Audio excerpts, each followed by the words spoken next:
What is up, everybody? 49's fine. Back at you again today with another precious metals video. I've been gone for about 8 days now, and let me tell you, I stepped away from the YouTube. I stepped away from the silver stacking and gold stacking stuff. I really focused on some things I had going on outside of YouTube in my personal life, and boy, oh boy, did a bunch of stuff happen in the time that I was gone. Let's talk about it.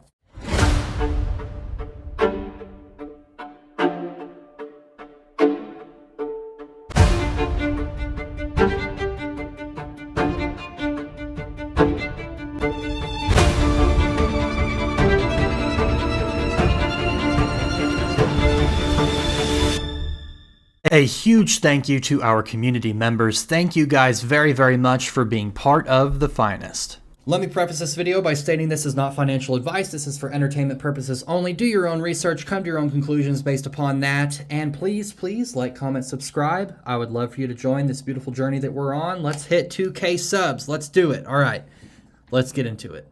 I couldn't believe whenever I got done with this new work week, I was finally able to have a little bit of time to sit down and look at the markets and focus back on stacking a little bit. And I couldn't believe the fact that when I was looking at the price charts, that silver is literally a few cents away from hitting $34 an ounce. That's incredible. We hit $30 an ounce this past summer, and I knew, I'm not taking credit like I can predict the market or anything, but I knew that once we hit $30, that $35 per ounce wasn't that far off, because we hit $30. I kind of expected a little bit of a pullback, and we did experience a little bit of a pullback. It went back to 29, 28, 27.50, but then we would go back up to $30. Then we would go back down to 28, 29. Then we would go back up to $30. And each time we hit 30 bucks per ounce, it just made $30 seem less and less of a difficult price point to achieve. And the more and more we hit that, the more and more we started to see silver hit $30.50, $31, $31.50. The spot price just kept pushing. And I'm just kind of shocked that we're pretty much at 34 bucks an ounce at this point. I didn't think it was going to happen this fast. I didn't think that gold was going to hit over 2,700 that fast. I thought we were going to have a little bit of a pullback. I didn't think we would see these numbers until, number one, after the election. And then after the election, I thought, we're going to have a little bit of a pullback. Maybe gold drops back down to $23.50. Maybe silver drops down to $29. And then over the next 8 to 9 months, maybe over the next year, then we would see $27.50 gold and $34, $35, $36 an ounce silver. But that's not the case. It just isn't stopping. I think we're entering a bit of a mania phase with the metals. I don't know. I don't know if we're undervalued right now. Are we undervalued at our current price points? Are we supposed to be at $28.50 gold and $37 silver? I just don't.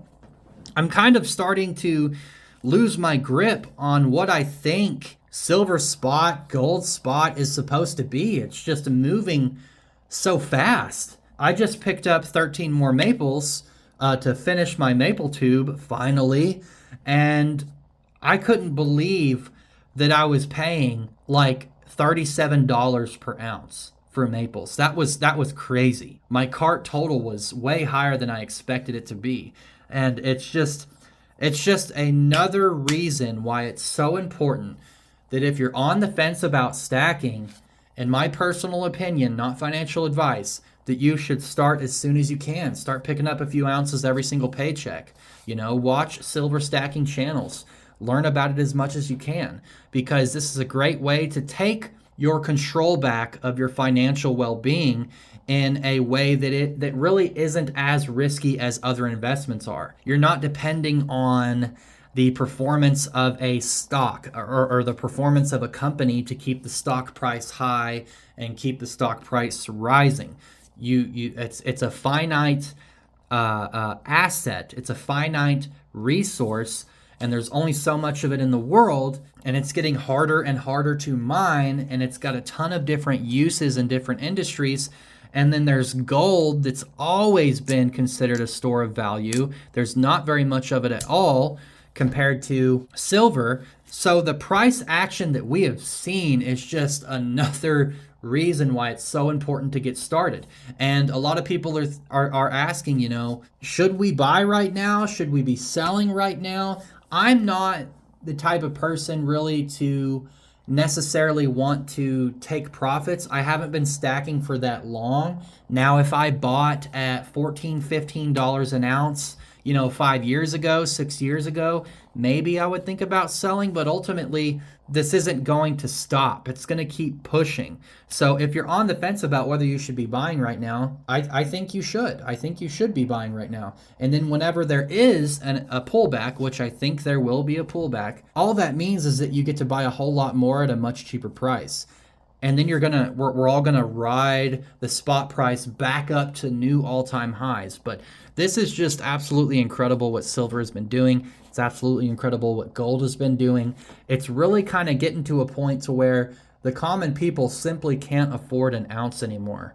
And that might sound like a bad thing, but I think that's more of a good thing, because if you own an ounce or maybe even 5 ounces of gold, in the future, you're going to be well protected. You're going to be in a good spot. When everybody else has their net worth inside of fiat currency and you have 5 ounces of gold, you're going to be a happy camper for sure. But anyways, guys, I just wanted to kind of talk about that. A little bit of a shorter video today. Absolutely incredible price action that we're seeing. What do you guys think is going to come in the future?